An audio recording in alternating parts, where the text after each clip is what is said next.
Melekeni, bonjour. Bonjour. Bienvenue à la deuxième édition de la Nuit du Reggae de Koudougou. Merci. Tu joues ce soir. Oui. On t'accueille avec grand plaisir. Et moi, avant, j'aimerais te poser quelques questions. On y va. Ok. La première question, c'est si tu parlais de ta musique au Burkinabé, tu leur dirais quoi? Je leur dirais d'abord que c'est le nom à l'état civil, c'est Traoré Alassane. Et artiste reggaeman qui a déjà plus de 3 albums sur le marché. Et dont le premier quand même qui est sorti en 99.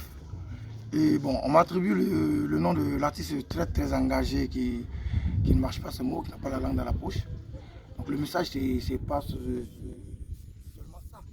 Il y a aussi quand même le reggaeman, il chante pour l'amour, l'union, la réconciliation, il sensibilise, parfois il galvanise les gens quand même à ne pas rester sur place et rester dans leur domaine de galère. Non. Il les encourage à sortir, voilà, et à aller se chercher. C'est des messages comme ça qu'on véhicule quand même au peuple pour que les gens puissent se battre avec les armes, se battre dans la vie pour pouvoir quand même se faire une place dans la société. C'est comme ça. Voilà. Ok. Donc, depuis combien de temps tu fais du reggae? Bon, je viens de le dire quand même, j'ai dit mon premier album est sorti en 99. Il est sorti, mais... Sinon que j'avais commencé avec un groupe qu'on appelait le Rock System à l'époque à Abidjan. Après, comment on appelle l'arrêt quand même de l'école, puisque j'avais arrêté quand même d'aller à l'école en 4e.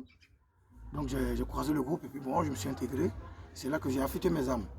Et voilà que, bon voilà, ça m'a permis quand même d'avoir ce professionnalisme-là, voilà, ce charisme-là aussi sur scène. C'est tout ça quoi. Voilà. Ok. Donc depuis 99 jusqu'à, nous sommes en 2021 maintenant, donc ça parle de 20 ans, je crois. Hein. Oui, un peu plus. Un peu plus, voilà. Ok. Quel est ton message? Bon, en fait, il y a un problème quand même. D'abord, on nous parle de Covid.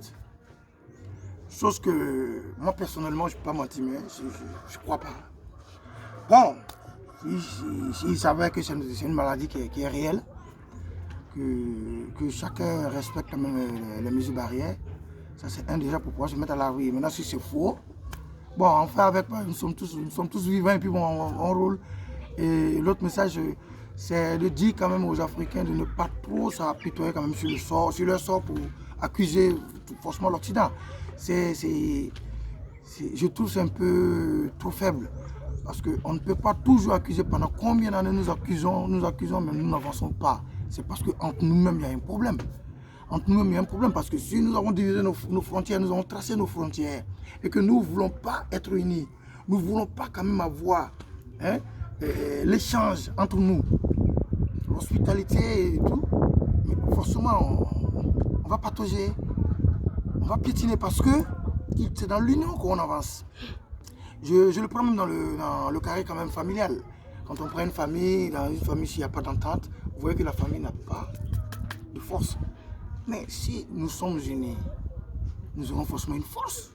Une seule personne qui a une force, c'est normal. Mais s'il y a des millions, des milliers de personnes qui s'unissent pour une force, vous voyez ce que ça fait? Hein? Clair. Voilà, donc ça peut déplacer même une montagne. Donc ça peut faire qu'on peut aussi rivaliser avec les autres pays, les autres continents. On peut aussi échanger, faire beaucoup de choses. On peut faire développer notre Afrique. Mais malheureusement, certains veulent s'accaparer tout et puis laisser les pays africains dans la pauvreté. Parce que moi, je ne mâche pas mes mots. La plupart des gouvernements qu'on voit là, c'est les mêmes gouvernements. Oui, c'est moi qui vous dis, on change les leaders, mais les régimes se ressemblent. Ça, c'est moi qui le dis. Ils parlent du changement climatique, du changement de système. C'est faux. On vit toujours pareil. Quand ils sont dans l'opposition, ce sont eux qui disent au peuple, quand je viendrai au pouvoir, je vais vous servir. C'est là qu'il y a le hic là, parce qu'ils viennent pour se servir, ils ne viennent pas pour servir le peuple. Parce que le meilleur combat d'un gouvernement, d'un président, il doit d'abord chercher à résoudre le problème de la pauvreté. Le premier problème de la pauvreté, que moi j'appelle la sécurité, c'est le logement. Mais ils ne font pas face à ça. Vous les voyez, tous ces présidents-là, c'est pareil. Ils se forment une armée autour d'eux. Puis quand le peuple maintenant montre son mécontentement, c'est le pam-pam. Et puis, il n'y a rien. Donc je demande aux Africains de s'unir, se taper la partie. Moi je suis burkinabé, moi je suis ivoirien, moi je suis malien. Ils disent ça c'est zéro. Il faut s'unir, il faut s'aimer, il faut donner cet amour-là. Et on verra, nous serons à la hauteur aussi. Voilà. Ok. Et si vous vouliez parler de votre musique aux Européens, vous leur diriez quoi? Je leur dirais que d'abord, coucou là-bas, c'est propre. Voilà. Que je fais la musique, Melekeni fait du reggae roots, rock, voilà, un peu de tout. On peut vous écouter sur quel réseau? Vous partez sur YouTube quand même. Sur YouTube, vous partez sur ma page Facebook. Il y a Melekeni officiel, il y a Melekeni Asti tout simplement. Voilà, on écoute là-bas. Il y a d'autres réseaux quand même là où on fait des ventes de Melekeni. Voilà. C'est ça, je crois. Ok. Puis bon, Et surtout, on peut vous écouter ce soir oui, à la nuit du reggae de Koudougou. Oui. Donc à ce soir. Voilà, donc je dis, vous êtes mes frères, vous les Européens, vous êtes mes frères. Ce sont mes frères, les Africains, ce sont mes frères. Allons, unissons-nous, pardonnons-nous, car l'Éternel est le roi de toute l'humanité. Bye bye.